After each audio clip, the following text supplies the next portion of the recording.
अस्सलामुअलैकुम dear students. आज के इस लेक्चर में हम FSc physics part 1 chapter number 3 numerical problems 3.11 to 3.15 यानी लास्ट 5 न्यूमेरिकल एक्सप्लेन और इनको सॉल्व करेंगे। तो स्टेटमेंट रीड करते हैं प्रॉब्लम नंबर 3.11 की। A ball is thrown horizontally from a height of 10 metre with velocity of 21 metre per second. How far off it hit the ground and with what velocity. अब इस problem की statement को explain करते हैं कि इसमें हमें बताया क्या गया है कि एक बॉल जो है वो थ्रो की जाती है 10 मीटर हाइट से, यानी यहाँ से एक बॉल जो है वो थ्रो की जाती है 10 मीटर हाइट से, और उस बॉल की जो वेलोसिटी है जब उसको थ्रो किया जाता है और उसकी जो वेलोसिटी है वो 21 मीटर पर सेकेंड है, यानी उसकी जो हॉरिजॉन्टल वेलोसिटी है। हाउ फार वो कितनी दूर जाती है। It hit the ground with what velocity, ये कितना दूर जाती है इस पॉइंट से और किस वेलोसिटी के साथ ग्राउंड को हिट करती है वो हमने फाइंड करनी है, यानी हमने रेंज फाइंड करनी है इस केस के अंदर, और जिस वेलोसिटी के साथ ये ग्राउंड को हिट कर रही है वो हमने वेलोसिटी को फाइंड करना है। तो इस प्रॉब्लम में यहाँ पे आप देख रहे हैं कि जो इनिशियल वेलोसिटी या हॉरिजॉन्टल वेलोसिटी वो तो 21 मीटर पर सेकेंड है जिसको जब हमने इसको हॉरिजॉन्टली थ्रो किया, लेकिन जो इनिशियल वर्टिकल वेलोसिटी है वो 0 है। तो इसी तरह से हम गिवन डाटा जो है वो लिखते हैं, ये इंपॉर्टेंट प्रॉब्लम है। इनिशियल हॉरिजॉन्टल वेलोसिटी की वैल्यू हमें गिवन है 21 मीटर पर सेकेंड और इनिशियल वर्टिकल वेलोसिटी जो है वो 0 है और जो हाइट है वो हमें गिवन है 10 मीटर। तो हमने फाइंड करने है, रेंज फाइंड करनी है, हॉरिजॉन्टल डिस्टेंस जिसको हम बोलते हैं, और velocity when the ball hit the ground वो फाइंड करनी है।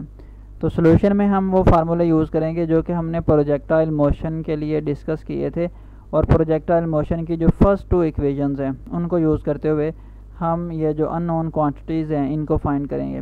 हॉरिजॉन्टल रेंज के लिए हम फार्मूला यूज़ करेंगे x is equal to v t, where जो वी आई एक्स है वो इनिशियल वेलोसिटी हॉरिजॉन्टल वेलोसिटी है और जो टी है वो टाइम है।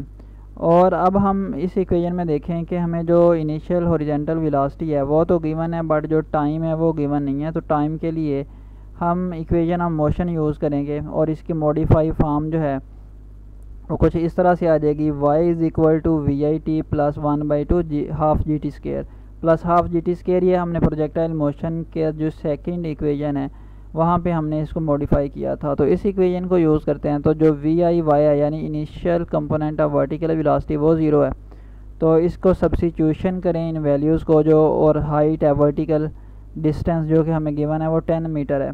तो इन वैल्यूज़ को सब्स्टिट्यूट करें इस इक्वेशन में, तो हमारे पास जो टाइम की वैल्यू आती है वो आती है 1.42 सेकेंड। अब टाइम की ये वाली जो वैल्यू है इसको अगेन इक्वेशन नंबर 1 में पुट कर दें। इस इक्वेशन में वी आई एक्स की वैल्यू हमारे पास पहले से है, तो हमारे पास जो हॉरिजॉन्टल रेंज है, जो हॉरिजॉन्टल डिस्टेंस है उसकी वैल्यू आ जाएगी। तो यहाँ से आप देख सकते हैं कि हमारे पास जो एक्स है यानी रेंज है उसकी वैल्यू आ जाती है जो कि 30 मीटर है। अब सेकेंड पार्ट में हमने वेलोसिटी फाइंड करनी है, और वेलोसिटी हमें पता है कि उसके 2 कंपोनेंट होते हैं प्रोजेक्टाइल मोशन में, एक x कंपोनेंट और दूसरा y कंपोनेंट। और चूँकि हमने फाइनल वेलोसिटी जब वो हिट कर रहा है ग्राउंड को उस वक्त फाइंड करनी है, तो जो वेलोसिटी की मैग्नीट्यूड है वो इसके दोनों कंपोनेंट का स्क्वायर, फिर इनको ऐड करेंगे और इनका स्क्वायर रूट लेने से आएगी। तो जो हॉरिजॉन्टल कंपोनेंट ऑफ वेलोसिटी है वो हमने सीखा था कि वो with the passage of time change नहीं होता, तो वो वी आई एक्स जो है वो वी एफ एक्स के ही इक्वल होगी, यानी इनिशियल हॉरिजॉन्टल वेलोसिटी इक्वल होती है फाइनल हॉरिजॉन्टल वेलोसिटी, और जो फाइनल वर्टिकल वेलोसिटी है उसके लिए हम first equation of motion use करेंगे जो कि है v f y is equal to v i y plus g t. तो इस इक्वेशन में वैल्यू सब्स्टिट्यूट करें, वी एफ वाई और वी एफ एक्स की वैल्यू इस इक्वेशन में हम सब्स्टिट्यूट करें तो हमारे पास जो वेलोसिटी है वो आती है 25.1 मीटर पर सेकेंड। तो हमने दोनों पैरामीटर्स फाइंड कर लिए, हॉरिजॉन्टल डिस्टेंस यानी रेंज और velocity when the ball hit the ground. Next problem की स्टेटमेंट रीड करते हैं। A bomber dropped a bomb at a height of 490 meter when its velocity along the horizontal was 300 kilometre per hour. अब इसकी statement को ज़रा समझ लेते हैं। इसकी स्टेटमेंट भी जो अभी हमने अबव प्रॉब्लम डील किया उसके साथ मिलती जुलती है कि एक बम्बर जो है यानी बम फेंकने वाला वो एक बम को ड्रॉप करता है 490 मीटर की हाइट से। ये कितनी हाइट है उसकी, 490 मीटर की हाइट से एक बम को जो है वो ड्रॉप करता है यहाँ से, और इस बम की जो वेलोसिटी है अलोंग द हॉरिजेंटल वो हमारे पास है 300 किलोमीटर पर आवर। और इसकी जो हॉरिजेंटल वेलोसिटी है इस तरह से बम की जब इसको ड्रॉप किया गया है उसकी वैल्यू गिवन है जो कि किलोमीटर पर आवर में। अब हमने इसको चेंज करना है पहले तो मीटर पर सेकंड में। अब देख लेते हैं कि उसने हमसे रिक्वायर्ड क्या किया है, पूछा क्या है। At what distance from the point vertically below the बम्बर at the instant the bomb was dropped did it strike the ground.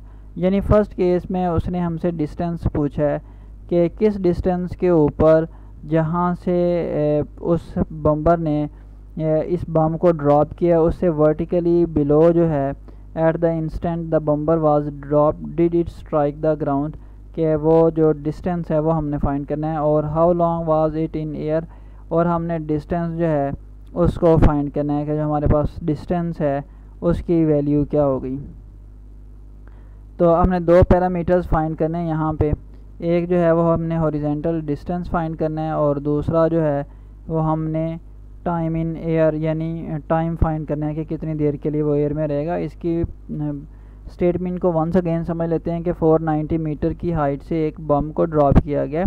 उस बम की जो हॉरिजेंटल वेलोसिटी है वो 300 किलोमीटर पर आवर है, और हमने ये फाइंड करना है कि इस पॉइंट से जहाँ पे इसको ड्रॉप किया गया है तो ये कितने डिस्टेंस कवर करने के बाद ग्राउंड पे हिट करेगा, और यानी इसकी रेंज फाइंड करनी है और कितने टाइम के लिए जो है वो एयर में रहेगा, यानी टाइम फाइंड करना है।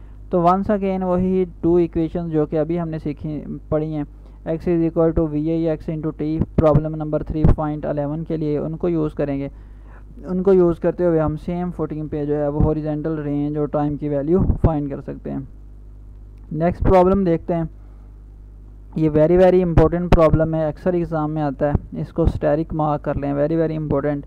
Find the angle of projection of a projectile for which its maximum height and horizontal range are equal, कि हमने वो एंगल ऑफ प्रोजेक्शन फाइंड करना है जिसके लिए प्रोजेक्टाइल की जो मैक्सिमम हाइट है और उसकी जो हॉरिजेंटल रेंज है उन दोनों की वैल्यू जो है वो इक्वल होनी चाहिए। यानी हम इक्वल जो हमें गिवन है कि हॉरिजेंटल रेंज और मैक्सिमम हाइट इक्वल होनी चाहिए, इसके लिए हमने एंगल ऑफ प्रोजेक्शन फाइंड करना है। तो जो गिवन वैल्यूज़ है उन्हीं को लेके चलते हैं।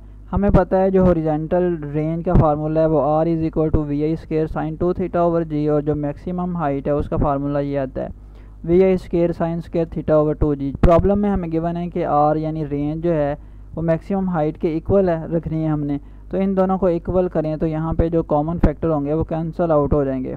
तो हमारे पास जो इक्वेशन बचेगी वो कुछ इस तरह से बचेगी, sine 2 theta is equal to sine square theta over 2।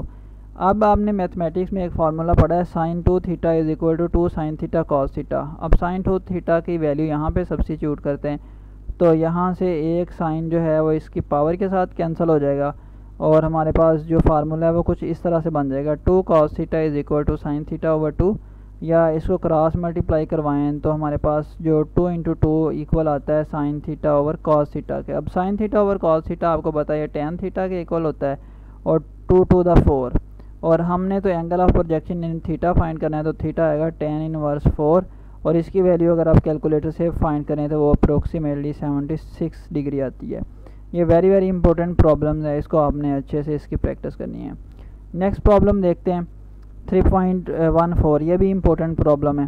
Prove that for angle of projection which exceed or fall short of 45 by equal amount the range are equal. अब इसकी स्टेटमेंट को समझते हैं कि हमने क्या प्रूव करना है कि एंगल ऑफ प्रोजेक्शन जो कि एक्सीड करेगा यानी बढ़ेगा और फॉल या कम होगा किससे, 45 से इक्वल अमाउंट से। यानी अगर एंगल ऑफ प्रोजेक्शन जो है वो 45 से बढ़ जाए या 45 से कम हो जाए इक्वल अमाउंट में, तो रेंज जो है हॉरिजेंटल जो रेंज है वो भी बढ़ती है या कम होती है इक्वल अमाउंट से। यानी हॉरिजेंटल रेंज की वैल्यू अगर लेट से कि हम सपोज करते हैं कि हमारे पास एंगल ऑफ प्रोजेक्शन जो है वो हम 3 एंगल ऑफ प्रोजेक्शन डिस्कस करते हैं। एक एंगल ऑफ प्रोजेक्शन जो है वो हम कहते हैं 45 है, तो अगर हम 45 से एंगल ऑफ प्रोजेक्शन को कम या ज़्यादा करेंगे तो जो रेंज में कमी होगी या रेंज जो है वो बढ़ेगी, लेकिन मैक्सिमम रेंज जो है वो 45 डिग्री पे होती है,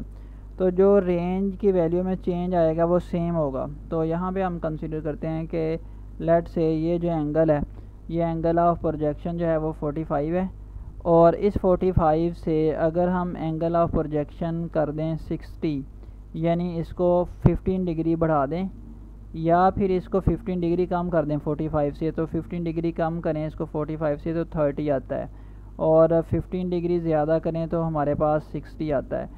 तो जो हॉरिजॉन्टल रेंज है इन दोनों एंगल पे, यानी 60 पे और 30 पे, जो कि एक्सीड और फॉल कर रहे हैं by an amount 15 degree from 45, तो जो हॉरिजॉन्टल रेंज है उसकी वैल्यू इक्वल आनी चाहिए। तो इसको यहाँ पे लिखा भी हुआ है, आप इसको रीड कर सकते हैं, जो कि अभी हमने बात की है। तो हॉरिजॉन्टल रेंज का फार्मूला यूज़ करेंगे और दोनों एंगल यानी 60 और 30 के लिए रेंज फाइंड करेंगे, और हम देखेंगे कि ये रेंज इक्वल आती है, क्योंकि जो एंगल है वो 45 से 15 ही बड़ा है और 15 ही छोटा है, यानी 15 डिग्री एक्सीड कर रहा है और 15 डिग्री जो है वो फॉल कर रहा है। तो when theta is equal to 30, range के फार्मूले में ये वैल्यू सब्स्टिट्यूट करें तो हमारे पास ये इक्वेशन आती है, यानी R1। इस इक्वेशन को हम इक्वेशन नंबर 1 क्या देते हैं। अब थीटा इज इक्वल टू 60, जो कि 15 डिग्री एक्सीड कर रहा है 45 से, इसमें सब्स्टिट्यूट करें तो जो अगेन रेंज की वैल्यू है वो ये आती है। अब इक्वेशन नंबर 1 और 2 से आप देख सकते हैं कि जो दोनों रेंज की वैल्यू है वो इक्वल है। तो हमारे पास रिज़ल्ट क्या आया कि angle of projection which exceed or fall short of 45 degree by equal amount the range are equal, यानी अगर एंगल ऑफ प्रोजेक्शन को इक्वल अमाउंट में 45 डिग्री से कम करें या ज़्यादा करें तो जो रेंज है उसकी वैल्यू सेम रहती है। लास्ट प्रॉब्लम देखते हैं इस चैप्टर का, problem number 3.15। A submarine launched ballistic missile is fired from a distance of 300 km. If the earth were flat and the angle of launch is 45 degree with horizontal, find the time taken by the submarine launched ballistic missile to hit the target and the velocity with which the missile is fired. अब इस बात को थोड़ा सा समझ लेते हैं कि इसकी स्टेटमेंट में हमें गिवन क्या है। उसने ये बताया है कि एक मिसाइल जो है वो फायर किया जाता है 300 किलोमीटर के डिस्टेंस से, यानी जो हॉरिजॉन्टल रेंज है वो हमें बता दी गई है कि वो 300 किलोमीटर है, और जो एंगल ऑफ प्रोजेक्शन है वो भी बता दिया गया है कि वो 45 डिग्री है। अब हमने क्या फाइंड करना है, हमने वो टाइम फाइंड करना है जब जो प्रोजेक्टाइल है, जो हमारा मिसाइल है, वो हिट करता है जाके ग्राउंड को, और जिस वेलोसिटी के साथ हिट करता है वो वेलोसिटी फाइंड करनी है।